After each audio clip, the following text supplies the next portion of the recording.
महसुस होला भन्ने आशा राखेका छौँ।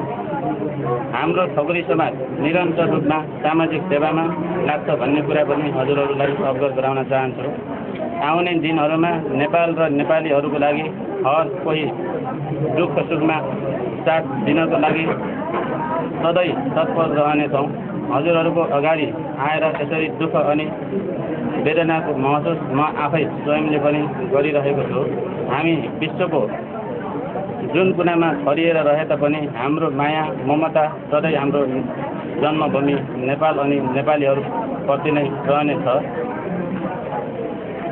र यस जुनपछि बाढी पहिरोबाट ज्यान गुमाउने सयौं दिवंगत आत्माप्रति चिर शान्तिको कामना सहित सपाकुल परिवारप्रति भगवानले शान्ति प्रदान गरिदिनु हुनेछ। साथै हामीलाई हाम्रो योजना अनुरूप यसरी पीडित परिवारहरू समक्ष आएर सुखका कुरा गर्ने मौका मिलाई दिनको लागि आफ्नो व्यस्तताको कन्जुसाइ नगरी आफ्ना जनताप्रति हर कोही दुःखमा साथ दिने माननीय सभासद श्री मोहन बस्नेतज्यूलाई सिङ्गो ठकुरी समाज दक्षिण कोरियाको तर्फदेखि र मेरो व्यक्तिगत तर्फदेखि हार्दिक धन्यवाद दिँदै मेरो यो छोटो वक्तव्य यहीँ टुङ्ग्याउँछु। बुद्धबादमा कार्ड भएको दिनेश कुमार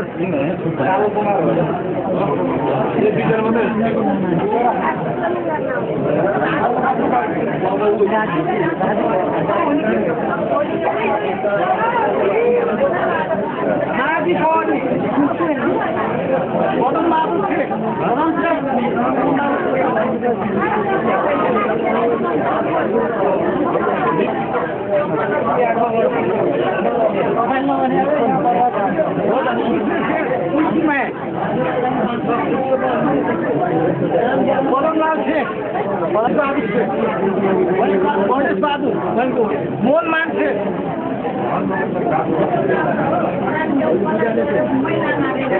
योगी परी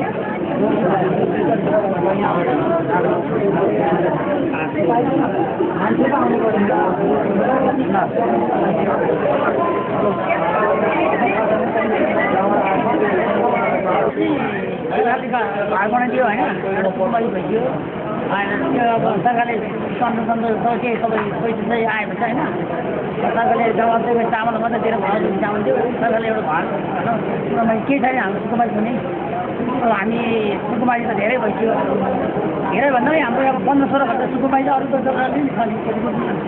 उनीहरूले हाम्रो पुराणमा 22-23 घन्टा छ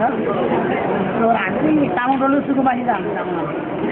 सरकारले पुनर्स्थानको व्यवस्था गरिदियोस् भन्ने भनेको सरकारले यो अहिले यो रातले कतिको सहयोग यो रातले चाहिँ कस्तो भने मन्त्रीले हामीलाई सहयोग गरेर चाहिँ अब 10 रुपियाँमा 35 भने होइन अब यो तेल खाने बाटो हो नि एउटा 35 भने मन्त्रीले चाहिँ यो नेपाल गान्धीले यति गरिदियो 35 बाटो भने हाम्रो लागि छैन अब सबैले भन्दा तिमीलाई झट्ट 10 बनाइदिन्छु के भनेर है त्यो नाम के हो रामसाङ गर्नुपर्ने यसलाई पूर्णवासमा जानेलाई पूर्णवास व्यवस्था गरिदिनु पर्छ जस्तै छिटो होइन क्षतिपूर्तिलाई क्षतिपूर्तिको व्यवस्था गरिदिनु पर्छ जनताको सो इच्छा हुन्छ कसैको दबाब हुँदैन र सरकारले अहिलेसम्म यो कुनै पनि यो विषयको लागि कुनै पनि पहल गरेको छैन। आज 5 दिन भइसक्यो है। यसै गरी हाम्रा चाहिँ अब आदरणीय नेताहरू सबै सभासदहरू आउनुहुन्छ भेट्नुहुन्छ र अहिलेको घडीमा ज्यादा धेरै सहयोग गर्नुभएको भने चाहिँ हाम्रो मोहन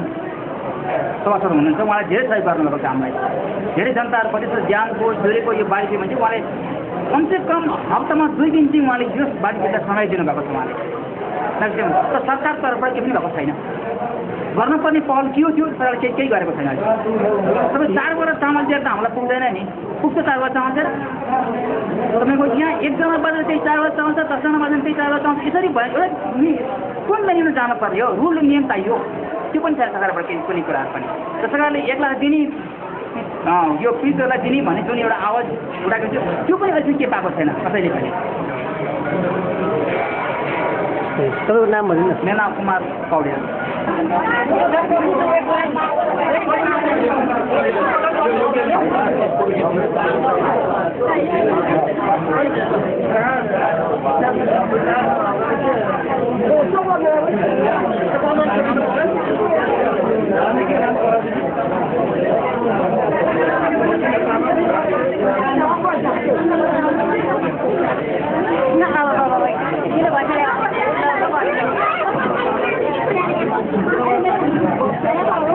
बाहिरले बोला नै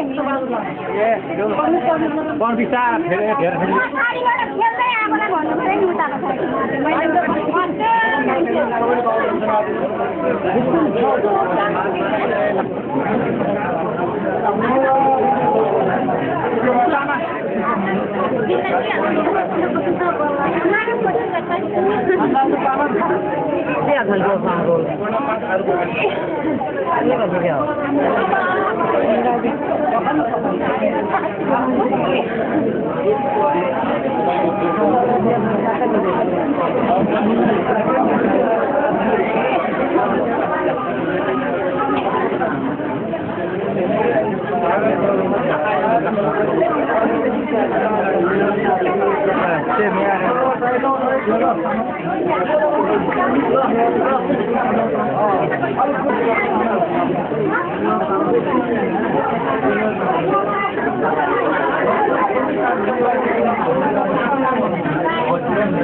डबल मानु डिस्काउन्ट गर्छ हजुरले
मैले उहाँलाई भने त